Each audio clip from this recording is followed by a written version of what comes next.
Hello friends, આપણે અહીંયા આગળથી ઘન અવસ્થાની અંદર લાસ્ટ લેક્ચરમાં સત્યો વિશેની માહિતી મેળવી હતી.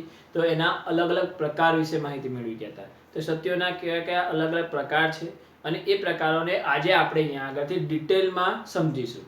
તો અહીંયા આગળથી જે આપણે પ્રકારો જોઈ ગયા હતા તે પ્રમાણે પહેલા એકવાર નજર કરી લઈએ. તો ક્ષતિ જે હતી, તો એક ક્ષતિના જે છે કે આપણે અહીંયા આગળથી જોઈએ તો 1 મોલ દીઠ આપણને કેટલી ક્ષતિ જોવા મળે? 10⁶ ક્ષતિ જોવા મળે. હવે આપણે અહીંયા આગળથી આ સેન્ટીમીટર આ જે છે કે આપણે અહીંયા આગળથી જોઈએ તો ક્યુબિક ક્લોઝ હોય એટલે આપણને આનો એકમ લઈશું તો કેવો જોવા મળશે? તો પ્રતિ સેન્ટીમીટર ક્યુબ જેટલો જોવા મળે. એટલે કે સેન્ટીમીટર ક્યુબ એટલે કેમ લઈએ છીએ કે ક્યુબિક ક્લોઝ રચના છે. તો ક્યુબિક ક્લોઝ રચનાને આધારે ક્ષતિ કેવી જોવા મળે? આપણે પ્રતિ સેન્ટીમીટર ક્યુબમાં જોવા મળતી હોય છે. હવે આ જે છે કે ક્ષતિના અલગ અલગ પ્રકારો આપણે જોઈ ગયા હતા, બિંદુ ક્ષતિ અને રેખીય ક્ષતિ. તો બિંદુ ક્ષતિ જે છે કે આપણે વધારે ડિટેલમાં ક્યુબિક રચનાઓને આધારે આપણે જોવાની છે.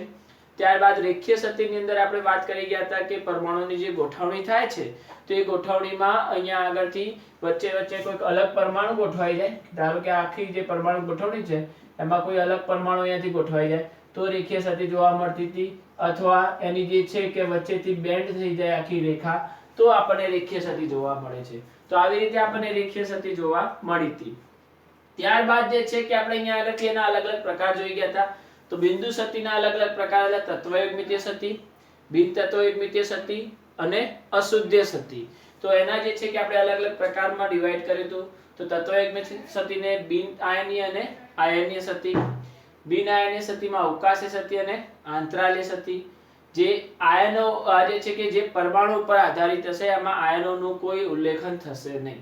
જ્યારે આયનીય ક્ષતિમાં અહીંયા આગળથી ધનાયન અને ઋણાયન હોય એટલે કે વિદ્યુતીય જે છે કે તટસ્થતા અહીંયા આગળથી જરૂરી બની જાય છે. તો અહીંયા આગળથી એ રીતે આપણને વિદ્યુતીય રીતે તટસ્થ ઘટકોનો અથવા ધનાયન અને ઋણાયનની સંખ્યાને આધારે, કદને આધારે એના બે અલગ અલગ પ્રકાર પડે. સેમ વસ્તુ આની આ જ છે પરંતુ એના બે અલગ અલગ પ્રકાર આયનને આધારે પડવામાં આવે છે. ફ્રેન્કલ ક્ષતિ અને અહીંયા આગળથી ફ્રેન્કલ અને શોર્ટકી ક્ષતિ. તો બે પ્રકાર છે. બિન તત્વયુગ્મિતિમાં ધાતુમાં વધારો, ધાતુની ઉણપ અને વિસ્થાપન ક્ષતિ. ધાતુના વધારાની અંદર અવકાશી સ્થાનમાં ધાતુમાં વધારો અને આંતરાલીય સ્થાનમાં વધારો. તો આજે આપણે અહીંયા આગળથી ડિટેલમાં જે છે કે જોઈશું તત્વયુગ્મિતીય ક્ષતિ. તો આપણે અહીંયાથી જોવાની છે આજે તત્વયુગ્મિતીય ક્ષતિ. તો આને આપણે અહીંયાથી હટાવી દઈએ છીએ આજે.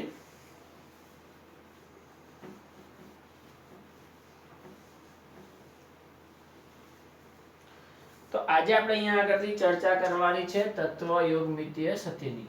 તો તત્વયુગ્મિતીય ક્ષતિને આપણે આગળ વાત કરી ગયા હતા તે પ્રમાણે કેટલા પ્રકાર છે? બે પ્રકાર. તો પહેલો પ્રકાર છે અહીંયા આગળથી બિન આયનીય ક્ષતિ અને બીજો પ્રકાર છે આયનીય ક્ષતિ. તો બિન આયનીય ક્ષતિ જે છે કે જે કોના ઉપર આધારિત હોય છે? અહીંયાથી પરમાણુ ઉપર. તો આ જે છે કે શેના ઉપર આધારિત હોય છે? તો પરમાણુ ઉપર. તો આ પરમાણુ ઉપર આધારિત હોય છે બિન આયની. ફક્ત પરમાણુની વાત થશે તો એના આધારે આપણે એને બિન આયનીય ક્ષતિ તરીકે દર્શાવી શકાય છે. ત્યારબાદ એના જે છે કે બે અલગ અલગ પ્રકાર છે. પહેલો પ્રકાર છે અહીંયા આગળથી અવકાશી ક્ષતિ અને બીજો પ્રકાર છે અહીંયાથી આંતરાલીય ક્ષતિ. તો અવકાશી ક્ષતિ, તો અવકાશી ક્ષતિ અહીંયા આગળથી કોને કહી શકાશે? તો અવકાશી ક્ષતિ એટલે કે ધારો કે આ જે પરમાણુઓની જે ગોઠવણી થયેલી હોય તો આપણી જે ઘન રચનાઓ છે એ ઘન રચનાઓમાં પરમાણુની જે ગોઠવણી થાય છે તો આ ગોઠવણીમાં કોઈ એક પરમાણુ કોઈ બી કારણોસર પોતાનું સ્થાન છોડીને જતો રહે છે. આ પરમાણુની જે ચોક્કસ ગોઠવણી છે એ ચોક્કસ ગોઠવણીમાંથી કોઈ પરમાણુ કોઈ કારણોસર પોતાનું સ્થાન છોડીને જતો રહે છે. ધારો કે આ પરમાણુ અહીંયા આગળથી દૂર થઈ ગયો. તો આ પરમાણુ દૂર થઈ ગયો તો તે જગ્યા કેવી રહેશે? ખાલી પડશે.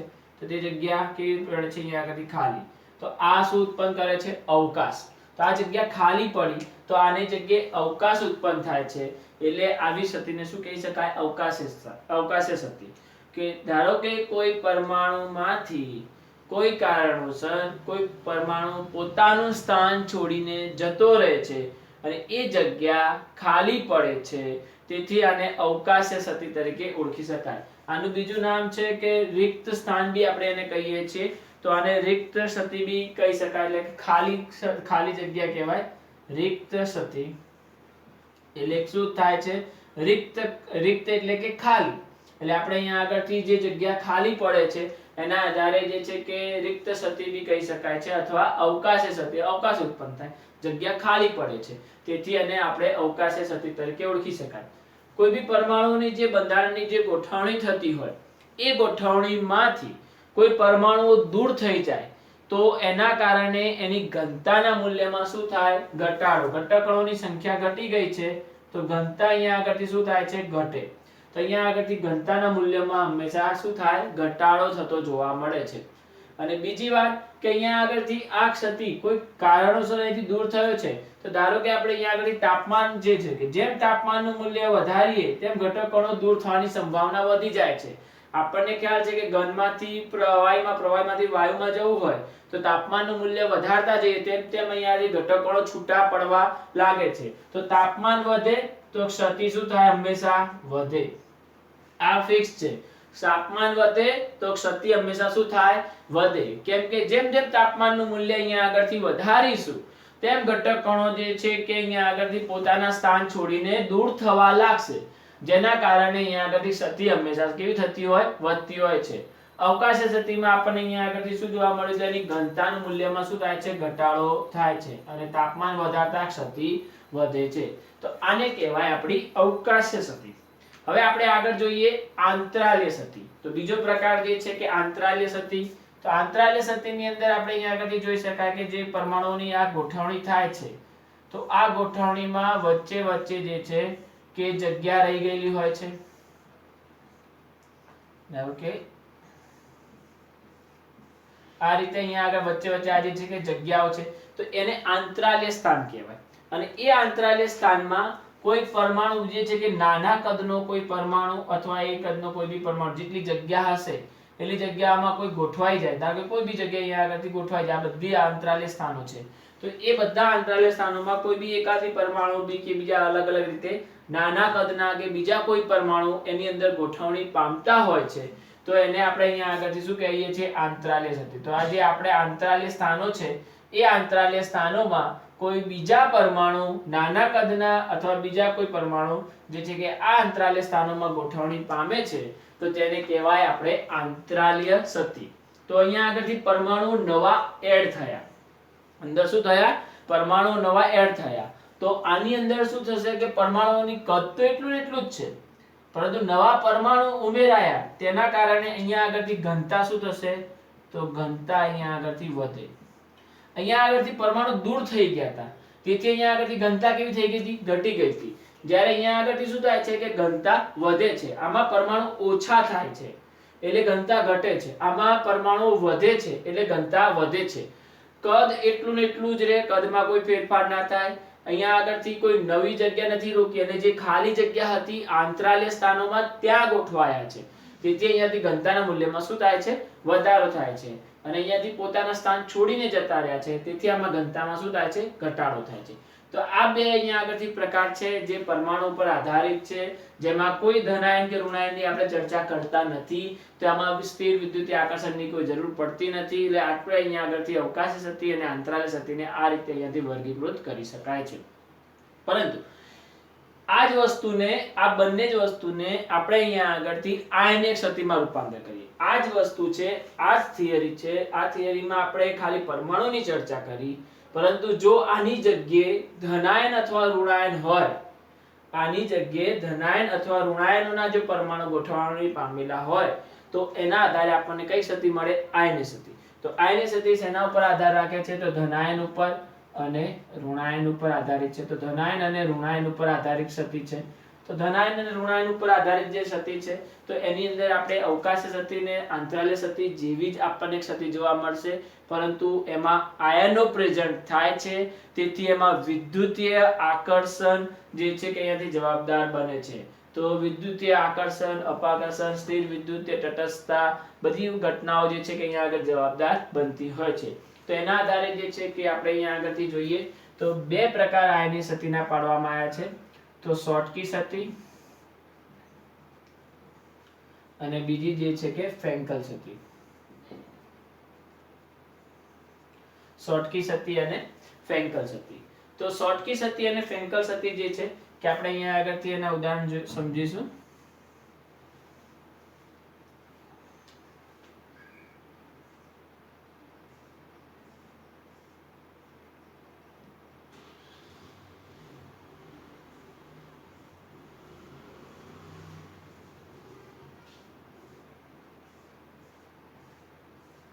ધારો કે આ રીતની સ્ફટિક રચના છે.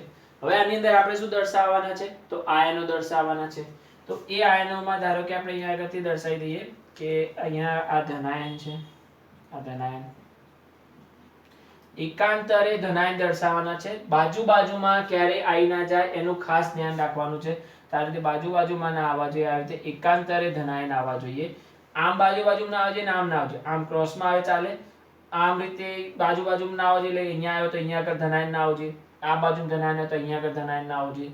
તે રીતે વચ્ચે એક જગ્યા છોડીને, એટલે કે જો અમે ક્રમિકમાં દર્શાય તો ધનાયન બે આ બાજુ દર્શાય, પછી બે આ બાજુ, પછી બે આ બાજુ, પછી આ બે બાજુ. તો એવી રીતે આપણે અહીંયા આગળ દર્શાવી દેવાના. પછી બાકી બચ્યા એ બધા શું દર્શાવી દેવાના? ઋણાયન દર્શાવી દેવાના. તો જોઈ શકાય આ રીતે આપણે ઋણાયન દર્શાવી. ખાસ ધ્યાન રાખજો કે આ સ્ફટિક રચનામાં તમે બાજુમાં કોઈ ધનાયન અથવા બાજુમાં ઋણાયન દર્શાવી શકશો નહીં. તો આ રીતની જે રચના છે એ સ્ફટિક રચના આપણે અહીંયા આગળથી કોની છે?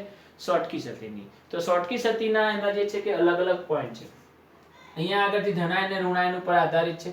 તો પહેલો પોઈન્ટ એના કદ. તો કદ જોઈએ ને તો ધનાયન ઇઝ ઇક્વલ ટુ ઋણાયન. કદ કેવા હોય છે? તો લગભગ સમાન. તો કદ જે છે કે લગભગ અહીંયા આગળથી તમને કેવા જોવા મળે છે? સમાન જોવા મળતા હોય છે. ત્યારબાદ બીજી વાત કરીએ તો એની સંખ્યા. તો ધનાયન અને ઋણાયનની સંખ્યા કેવી આવે છે? તો સમાન. તો એના જેટલા ધનાયન છે એટલા જ ઋણાયન જોવા મળે છે. ધનાયન અને ઋણાયનની સંખ્યા કેવી જોવા મળશે? તમને સમાન જોવા મળે છે. તો અહીંયા આગળથી વિદ્યુતીય આકર્ષણ કેવું જોવા મળે છે? સ્થિર વિદ્યુતીય આકર્ષણ જોવા મળે છે. અહીંયા આગળથી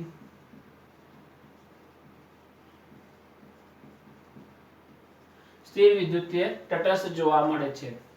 તો અહીંયા આગળથી સ્થિર વિદ્યુતીય તટસ્થનો મતલબ એવી રીતે થાય છે કે અહીંયા આગળથી જેટલા ધનાયન હશે એટલા જ ઋણાયન હશે. પરંતુ કોઈ કારણોસર અહીંયા આગળથી બી જેમ અવકાશી સતીમાં ઉત્પન્ન થયું હતું કે જેમ તાપમાન વધ્યું તો આયનો દૂર થઈ ગયા, તેવી રીતે કોઈ કારણોસર અહીંયા આગળથી ધનાયન દૂર થાય છે તો એની સાથે સાથે ઋણાયન બી દૂર થઈ જાય. ધારો કે કોઈ ઋણાયન દૂર થાય છે તો એની સાથે સાથે ધનાયન બી દૂર થઈ જાય, પણ સ્થિર વિદ્યુતીય આકર્ષણ જળવાઈ રહેશે. ધારો કે આપણે એમ ધારી લઈએ કે આની અંદર 100 જે છે કે ધનાયન છે અને 100 ઋણાયન છે. તો બંનેની સંખ્યા કેવી થઈ ગઈ? 100 સમાન થઈ ગઈ. અને કોઈ કારણોસર એવું થયું કે 5 ધનાયન દૂર થઈ ગયા, તો એની સામે 5 ઋણાયન પણ કેવા થઈ જશે? દૂર થઈ જશે. તો 95 ધનાયન થઈ ગયા અને 100 બચ્યા તો તેમાંથી બીજા 5 ઋણાયન બી દૂર થઈ જશે જાતે. તો એના હિસાબે 95 ધનાયન થાય તો 95 ઋણાયન થાય. એટલે મતલબ કે અહીંયા આગળથી કોઈ બી કારણોસર કોઈ એક આયન દૂર થાય છે તેની સામે બીજો વિરુદ્ધ વીજભાર ધરાવતો આયન બી દૂર થઈ જાય. કોઈ બી કારણોસર 5 ધનાયન દૂર થયા તો 5 ઋણાયન સામે દૂર થઈ જાય. એવી જ રીતે 5 ઋણાયન દૂર થાય તો એ રીતે સામે 5 ધનાયન દૂર થઈ જાય. તો આવી રીતે અહીંયા આગળથી ગમે એટલી સંખ્યા અહીંથી દૂર થતી હોય પણ છેલ્લે સ્થિર વિદ્યુતીય આકર્ષણ જળવાઈ રહેતું હોય છે. કેન્દ્ર સ્ફટિકમાં જેટલા ધનાયન હશે એટલા જ ઋણાયન જોવા મળશે. એમાં ધનાયન અને ઋણાયનની સંખ્યા અલગ જોવા મળશે નહીં. શોર્ટકી સતીમાં ખાસ ધ્યાન રાખજો, ધનાયન અને ઋણાયનની સંખ્યા કેવી જોવા મળશે? સમાન. કેમ કે એમાં સ્થિર વિદ્યુતીય આકર્ષણ જોવા મળે છે, સ્થિર વિદ્યુતીય તટસ્થતા જોવા મળે છે, જેના કારણે એમાં ધનાયન અને ઋણાયનની સંખ્યા ઓલવેઝ સમાન જોવા મળે છે. ત્યારબાદ અહીંયા આગળથી જે છે કે આપણે અહીંયા જોઈ ગયા કે ધારો કે કોઈ એક ધનાયન દૂર કરું હું અહીંયા આગળથી, તો આ ધનાયન દૂર કર્યો તો આ જગ્યા કેવી પડી? ખાલી. તો એક ધનાયન દૂર થયો તો સામે એક ઋણાયન બી દૂર થઈ જાય. ગમે તે સ્ફટિકમાં ગમે ત્યાંથી ધનાયન અથવા ઋણાયન દૂર થઈ જતા હોય છે. તો અહીંયા આગળથી ધનાયન દૂર થયો અને અહીંયા આગળથી કોણ દૂર થયો? તો ઋણાયન દૂર થયો. તો અહીંયા આગળથી ઋણાયન દૂર થઈ ગયું. તો બંને જગ્યાએ શું થયું? અહીંયા આગળથી તો અવકાશ ઉત્પન્ન થયો. તો અવકાશ ઉત્પન્ન થાય છે એટલે એના હિસાબે આ સતી કોના જેવી સતી છે? તો અવકાશી સતી જેવી છે.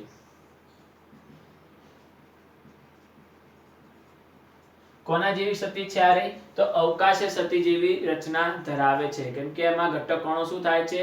દૂર થાય છે, જગ્યા કેવી પડે છે? ખાલી પડે છે, અવકાશ ઉત્પન્ન થાય છે. તેથી આ સતી કોના જેવી સતી છે? અવકાશીય સતી જેવી રચના ધરાવે છે. અહીંયા આગળથી ઘટક કણો દૂર થયા તો આપણે જોઈ શકાય કે અવકાશીય સતીમાં ઘનતા શું થઈ હતી? ઘટી હતી. તો અહીંયા બી ઘટક કણો દૂર થયા છે, કદ એટલું ને એટલું જ છે, ઘટક કણો વચ્ચે જગ્યા છોડીને જતા રહ્યા છે ધનાયન અને ઋણાયન, તો એના હિસાબે અહીંયાથી બી ઘનતા શું થશે? ઘટશે. તો અહીંયા ઘનતામાં બી શું થાય છે? ઘટાડો જોવા મળે છે. તો ઘનતા અહીંયા આગળથી શું થતી હોય છે? ઘટતી હોય છે. અને અહીંયા આગળથી જે છે કે આ રીતે આપણે ઘનતા ઘટી. અને બીજો જે પોઈન્ટ છે, ધનાયન અને ઋણાયનના કદ જે છે કે લગભગ સમાન છે, એટલે કે ઘણા મોટા કદના અહીંયાથી આયનો હોય છે. તો એના હિસાબે કદ મોટું છે અહીંયાથી ધનાયનનું, એટલે આનો સવર્ગાંક કેવા હોય છે? અહીંયાથી તો ઊંચા સવર્ગાંક જોવા, એટલે કે ઊંચા સવર્ગાંક ધરાવતા ધનાયન અને ઋણાયન આપણને જોવા મળતા હોય છે, કેમ કે અહીંયાથી ધનાયનોના કદ કેવા છે? વધારે છે. જેટલું કદ વધારે હોય એટલા જ એની આસપાસ ગોઠવાતા પરમાણુઓની સંખ્યા બી કેવી થાય? વધે. જેટલું કદ વધારે હોય ધનાયનનું એટલા જ એની આસપાસ ગોઠવાતા પરમાણુઓની સંખ્યા બી શું થાય? વધે. તેથી આપણે કહી શકાય કે આનો સવર્ગાંક બી કેવો આવશે? ઊંચો જોવા મળે છે. તો આના સવર્ગાંક બી આપણને ઘણા ઊંચા જોવા મળતા હોય છે. તો આ રીતે એના સવર્ગાંક તમે અહીંયા આગળથી દર્શાવી શકશો. ત્યારબાદ આપણે અહીંયા આગળથી જોઈએ તો એના જે છે કે ઉદાહરણ, તો એના ઉદાહરણમાં NaCl, KCl, જે NaCl KCl ના ઘણા સોડિયમ Na+, K+ જે છે કે એના કદ ઘણા ઊંચા હોય છે. ત્યારબાદ AgBr,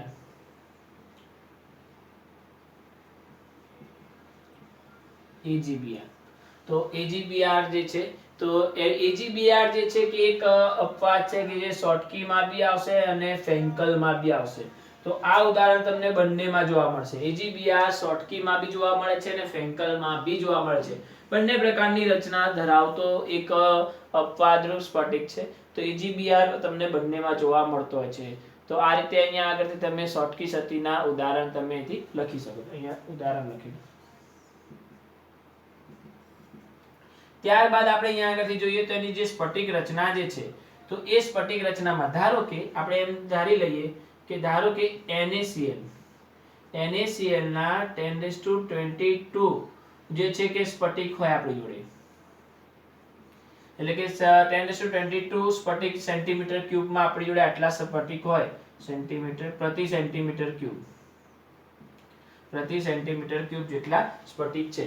એટલે ધારો કે મારી જોડે NaCl ની સ્ફટિક રચના છે અને એ સ્ફટિક રચનામાં 1022 સ્ફટિક એટલે કે સેન્ટીમીટર ક્યુબ જેટલા સ્ફટિક છે આપણી જોડે. હું અહીંયા આગળ આ રીતે થોડું સુધારી દઉં છું કે 1022 સેન્ટીમીટર ક્યુબ એટલે કે પ્રતિ સેન્ટીમીટર ક્યુબ એ આપણે આટલા સ્ફટિક છે. એટલે કે આપણે સેન્ટીમીટર ક્યુબ કેના માટે લેવામાં આવે છે? CCP રચના છે, ક્લોઝ પેક રચના છે, લંબાઈ ગુણ્યા પહોળાઈ ગુણ્યા ઊંચાઈને આધારે. તો આટલા સ્ફટિક આપણી જોડે પ્રેઝન્ટ છે. તો આટલા સ્ફટિક મારી જોડે પ્રેઝન્ટ છે. તો આની અંદર કેટલા સ્ફટિકોમાં આપણને કેટલી ખામી જોવા મળે? તો લગભગ 1022 એટલે કોની નજીક કહેવાય? 1023 ની નજીક. એટલે લગભગ કેટલો પદાર્થ કહી શકાય? 1 મોલ જેટલો પદાર્થ એપ્રોક્સ કહી શકાય છે. તો એપ્રોક્સ 1 મોલ જેટલો પદાર્થ આ હશે. તો એના હિસાબે અહીંયા આગળથી એપ્રોક્સ કેટલી ખામી હશે આની અંદર? તો આની અંદર કેટલી ક્ષતિ રહી ગયેલી હશે? તો આની અંદર ક્ષતિ હશે 10⁶ સેન્ટીમીટર ક્યુબ જેટલી ક્ષતિ હશે. તો 10⁶ સેન્ટીમીટર ક્યુબ જેટલી ક્ષતિ હશે. તો અહીંયાથી 22 માંથી 10⁶ ક્ષતિ આપણે બાદ કરી દઈએ તો અહીંયા આગળથી જોઈએ તો 10⁻² - 6 તો કેટલા મળે? 10⁻16 જે છે કે આપણને જોવા મળશે. તો 10⁻16 ભાગમાં જે છે કે આપણને શુદ્ધ પરમાણુ ગોઠવાયેલા જોવા મળતા હોય છે. એક જ મિનિટ, તમને નીચે નહીં દેખાય, હું ઉપર લખી દઉં છું.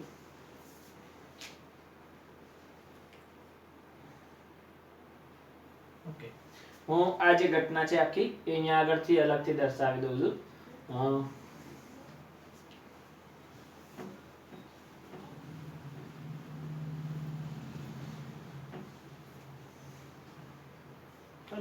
હવે આ જે શોર્ટકીનો બીજો જે પોઈન્ટ હતો આપણો, એ પોઈન્ટ હું અહીંયા આગળ દર્શાવું છું કે ધારો કે આપણી જોડે એ NaCl છે, તો 1 મોલ NaCl છે, 1 મોલ NaCl, અને એ 1 મોલ NaCl એપ્રોક્સિમેટલી, અને એની અંદર ધારો કે મારી જોડે છે 1022 સેન્ટીમીટર ક્યુબ જેટલા સ્ફટિક છે, તો આટલા સ્ફટિક મારી જોડે પ્રેઝન્ટ છે, જેની અંદર એપ્રોક્સિમેટલી 1 મોલ જેટલો અહીંયા આગળથી પ્રેઝન્ટ છે, તો આટલા સ્ફટિક મારી જોડે પ્રેઝન્ટ છે, અને એ સ્ફટિકમાં અહીંયા આગળથી જોઈએ તો કેટલી ક્ષતિ રહી ગયેલી હોય, તો 1 મોલમાં આપણી જોડે ક્ષતિ કેટલી હોય,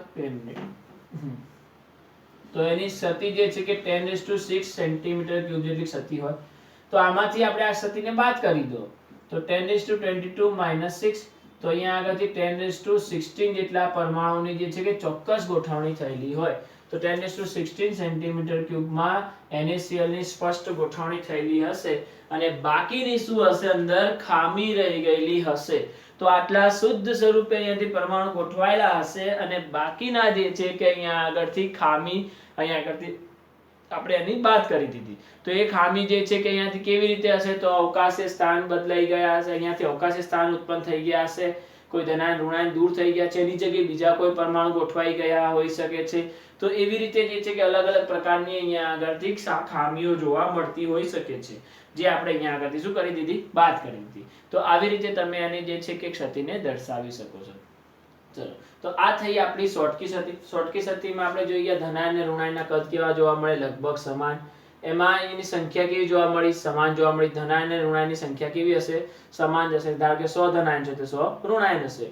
સ્થિર વિદ્યુતીય તટસ્થ જોવા મળે છે, ધારો કે કોઈ કારણોસર અમુક ધનાયન દૂર થઈ જાય તો એની સામે એટલા જ ઋણાયન પણ દૂર થઈ જતા હોય છે.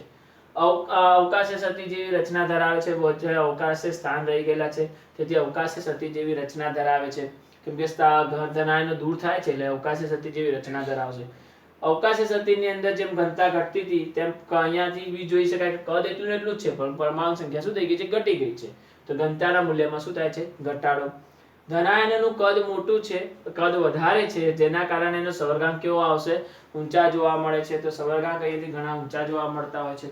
ઉદાહરણ તરીકે NaCl, KCl, AgBr જેવા એના ઉદાહરણ છે, કે જેમાં અહીંયા આગળથી ધનાયન સ્વરૂપે સમૂહ નંબર 1 ની ધાતુઓ છે, ખાસ ધ્યાન રાખજો, સમૂહ નંબર 1 ની ધાતુઓ છે, જેના કદ ઘણા વધારે હોય છે, તો Na+Cl- જેવા જે છે કે સોરી Na+ છે, K+ છે, તે બધા સમૂહ નંબર 1 ની ધાતુઓ છે કે જેના કદ ઘણા વધારે છે, તો એ તમારા શોર્ટકી ક્ષતિમાં એના ઉદાહરણ અહીંથી સમાવેશ કરી શકાય છે.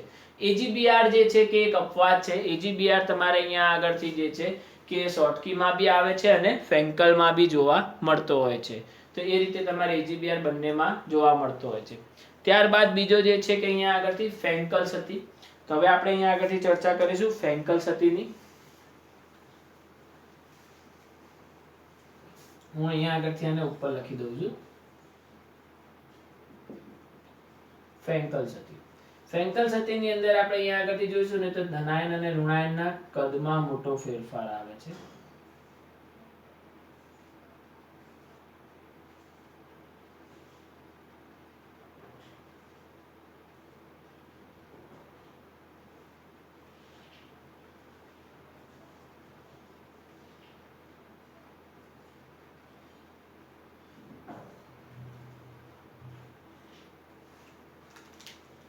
હવે આપણે અહીંયા આગળથી જોઈ શકાય કે આ જે નાના કદના છે આપણા કયા છે, ધનાયન છે, તો નાના કદના બધા આપણી જોડે ધનાયન લીધેલા છે, અને મોટા કદના જે છે કે આપણા કયા છે, અહીંયાથી ઋણાયન છે, તો મોટા કદના આપણી જોડે ઋણાયન છે.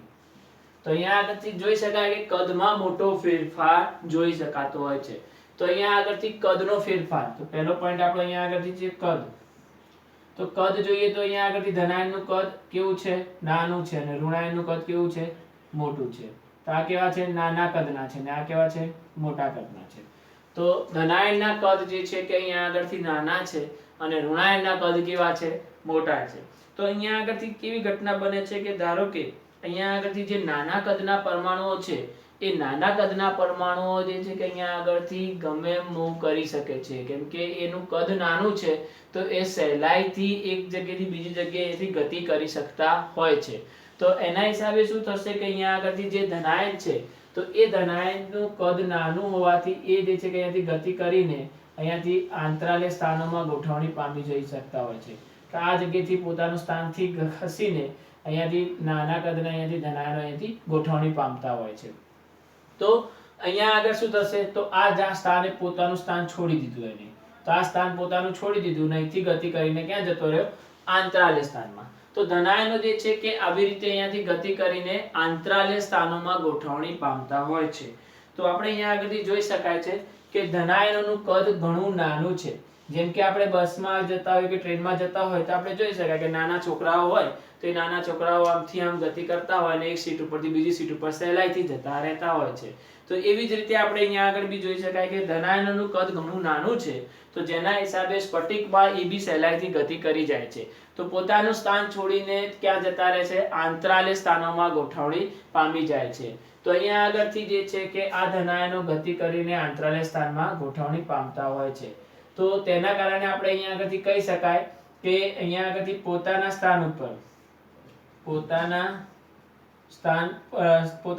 પર કઈ પ્રકારની ખામી સર્જાશે, તો અવકાશીય ગતિ. પોતાના સ્થાન ઉપર કઈ શક્તિ ઉત્પન્ન કરે છે, અવકાશીય સ્થાને. જ્યાં ગોઠવાય છે ત્યાં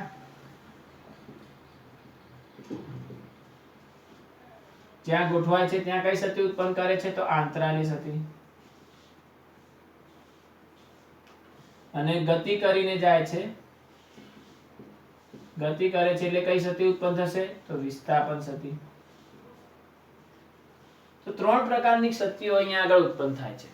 ત્રણ પ્રકારની શક્તિઓમાં આપણે જોઈએ તો પોતાના સ્થાન ઉપર, તો જે સ્થાન ઉપર જે આ ધનાયન હતો તો તે પોતાના સ્થાન ઉપર કઈ શક્તિ ઉત્પન્ન કરશે, અવકાશીય શક્તિ. અને ત્યાંથી ગતિ કરીને ક્યાં ગોઠવાઈ ગયો, આંતરાલ્ય સ્થાનમાં. જ્યાં ગોઠવાય છે ત્યાં આંતરાલ્ય શક્તિ. અને ગતિ કરીને જાય છે તો અહીંથી જે છે કે પોતાનું સ્થાન બદલ્યું છે, તો સ્થાન બદલે છે તેથી આ શક્તિને કઈ કહેવાય, તો વિસ્થાપન શક્તિ. તો ટોટલ ત્રણ પ્રકારની શક્તિ આની અંદર એક સાથે જોવા મળે છે. તો ફ્રેન્કલ શક્તિની અંદર ત્રણ પ્રકારની શક્તિ એક સાથે જોવા મળી, અવકાશીય શક્તિ, આંતરાલ્ય શક્તિ અને વિસ્થાપન શક્તિ. પોતાના સ્થાન ઉપર અવકાશીય શક્તિ ઉત્પન્ન કરશે, જ્યાં ગોઠવાય છે ત્યાં આંતરાલ્ય શક્તિ ઉત્પન્ન કરે છે, અને ગતિ કરીને જાય છે તેથી આને વિસ્થાપન શક્તિ પણ કહેવાય છે. તો આવી રીતે ત્રણ અલગ અલગ પ્રકારની શક્તિઓ ઉત્પન્ન થતી હોય છે. અહીંયા આગળથી ના તો કોઈ પરમાણુ ઉમેરાયો છે, ના તો કોઈ પરમાણુ દૂર થયો છે. આપણે જોઈ શકાય સ્ફટિક રચનામાં મેં બહારથી કોઈ પરમાણુ અંદર ઉમેર્યો બી નથી કે સ્ફટિક રચનામાં કોઈ પરમાણુને દૂર કર્યો નથી. જે અંદર હતા એના એ જ પરમાણુ છે, પરંતુ ખાલી પોતાના સ્થાન બદલ્યા છે. તો કદ એટલું ને એટલું છે, પરમાણુની સંખ્યા બી એટલી ને એટલી છે, એનું દળ બી એટલું ને એટલું છે. તો ઘનતાના મૂલ્યમાં કોઈ ફેરફાર થતો નથી. તેથી અહીંયા આગળથી ઘનતા કેવી રહેશે, અચળ. તો ઘનતા તમને કેવી જોવા મળે છે, અચળ. તો અહીંયા આગળથી ઘનતા અચળ જોવા મળતી હોય છે કે જેમાં કોઈ ફેરફાર થતો નથી. તેથી ઘનતા અહીંયા આગળથી અચળ જોવા મળતી હોય છે. અહીંયા આગળથી બીજો જે પોઈન્ટ છે કે ધનાયનનું કદ ખૂબ જ નાનું છે. ધનાયનનું કદ કેવું છે, નાનું છે. એટલે સવર્ગાંક બી કેવા આવશે આના, તો સવર્ગાંક આના નીચા જોવા મળે છે. તો આના સવર્ગાંક તમને નીચા જોવા મળશે કેમ કે એનું ધનાયનનું કદ કેવું છે, ઘણું નાનું છે. તેથી આના કદ બી તમને અહીંયા આગળથી કેવા જોવા મળશે, સવર્ગાંક બી કેવા જોવા મળશે, નીચા સવર્ગાંક ધરાવતા ઘટકણો જોવા મળે છે. ત્યારબાદ આના ઉદાહરણ લઈએ આના. તો ઉદાહરણમાં જે છે કે ઝિંક છે, Zn અને Hg. તો Zn+2 ને Hg+2 બે ધનાયનો હોય છે. અહીંયાથી Zn+2 અને Ag+. તો આ બે ધનાયનોને આધારે તમને અહીંયા આગળથી અલગ અલગ પ્રકારના ફ્રેન્કલના ઉદાહરણ જોવા મળશે. તો ZnCl2, ZnBr2, AgBr, AgCl, AgI જેવા અલગ અલગ પ્રકારના ઉદાહરણ આવશે. તો ZnCl2, ZnBr2, AgBr, AgCl, AgI જેવા અલગ અલગ પ્રકારના ઉદાહરણ તમે અહીંયા આગળથી જોઈ શકશો, જેની અંદર AgBr જે છે કે ફ્રેન્કલ અને શોર્ટકી બંનેની અંદર તમને જોવા મળતા હોય છે. તો આ તમારા થયા અહીંયા આગળથી શોર્ટકી અને ફ્રેન્કલ. શોર્ટકી અને ફ્રેન્કલ મોસ્ટ આઈએમપી છે, તમારા મોસ્ટલી પૂછાતી થિયરીઓ છે. તમને તફાવત પૂછાઈ શકે છે, બંનેની અલગ અલગ થિયરી પૂછાઈ શકે છે 3 માર્ક્સમાં. તો એવી રીતે 3 માર્ક્સમાં ફ્રેન્કલ અને શોર્ટકી બંને સમજાવવાનું કહી શકે છે. તો આકૃતિ સહિત તમારે બધા પોઈન્ટ વ્યવસ્થિત રીતે સમજાવવાના રહેશે, અથવા MCQ માં બી પૂછાઈ શકે છે. તો આ થઈ તમારી આયની સતી. તો સતીમાં સૌથી મોસ્ટ આઈએમપી છે શોર્ટકી અને ફ્રેન્કલ. તો આને વ્યવસ્થિત રીતે તૈયાર કરો અને વ્યવસ્થિત રીતે આને સમજો. Okay, thank you.